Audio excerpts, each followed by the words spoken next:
ومن حق الولد أن يسأل لماذا، فيقول الأب ماذا ليس شغلك، أنا أبوك وأنا اللي آمرك، أقول ما تمشي معه بعد اليوم خلاص. لا يا أخي، من حقه أن يسألك لماذا. ابنك يا أخي ليس جهازا تلفزيون أو راديو تخفض صوتك كما تشاء وترفع صوتك كما تشاء، وليس هاتف إن شئت ضغطت رقم 7 وإن شئت ضغطت رقم 8 دون أن يعترض عليك. لا، هذا إنسان له عقل، له حكمة، له تفكير، له قرار. الأصل يا أخي أن تستشيره، أن تبين له السبب، أن تحترم عقله.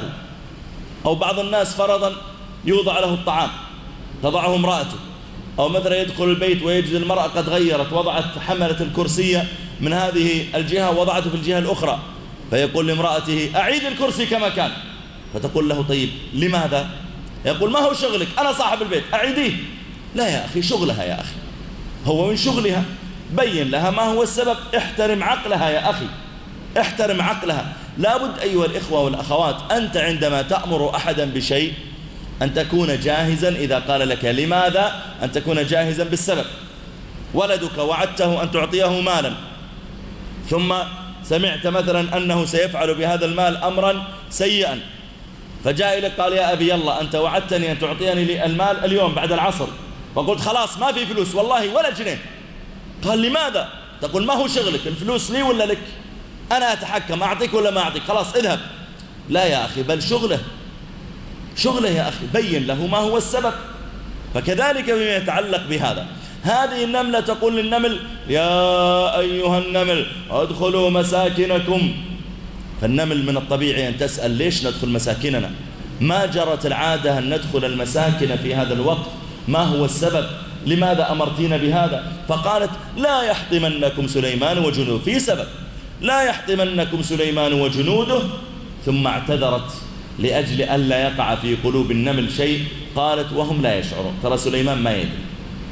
مثلا أنت لما يطلع قرار في العمل بشيء معين، فتأتي إلى زملائك وتقول ترى صدر قرار بمنع الشيء الفلاني، قالوا هذا المدير ظالم، هذا المدير. إذا كنت تعلم له عذرا فيجب عليك أن تتحدث به دفاعا عنه، لا يقع منهم ظلم عليه حتى لو كان كافرا. لماذا تفتح لهم موضع ظلم عليه؟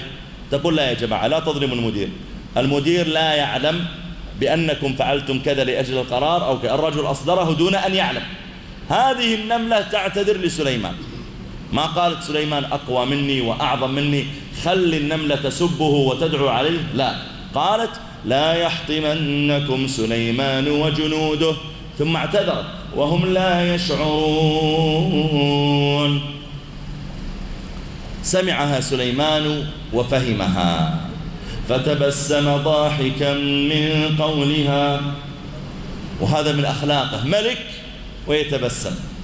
اليوم بعض الناس إذا أوتي منصبا عاليا أو رفع إلى مرتبة وصار للشأن ما يبتسم في وجوه الناس الذين هم أقل منه شأنا، لأنه يرى أن ذلك إسقاط من هيبته، أو أنهم لا يستحقون أن ينزل إلى مستواهم ويضاحكهم. سليمان يا جماعة ملك ملكا لم يملكه أحد قبله ولا بعده، ومع ذلك يضحك ويتبسم لأجل نملة، ويراه جنوده ومع ذلك يبتسم. فتبسم ضاحكا من قولها وقال رب أوزعني أن أشكر نعمتك التي أنعمت علي. أوزعني يعني يا رب وفقني، يا رب ساعدني أني أشكر نعمتك، يا رب أنت أنعمت علي بسمع وبصر وعقل، وأنعمت علي بملك، يا رب ساعدني أني أشكر هالنعمة.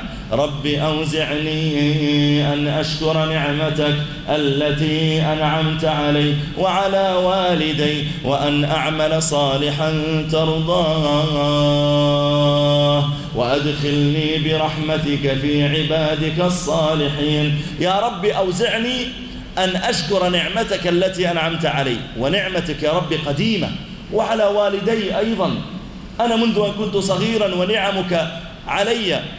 ثم قال وأن أعمل صالحا ترضاه. أنت أعطيتني نعمة بصر، وفقني أن أعمل بها صالحا. أعطيتني نعمة سمع، وفقني أن أعمل بها صالحا. أعطيتني نعمة لسان، وفقني أن أعمل بها صالحا. أعطيتني مالا، وفقني أن أعمل به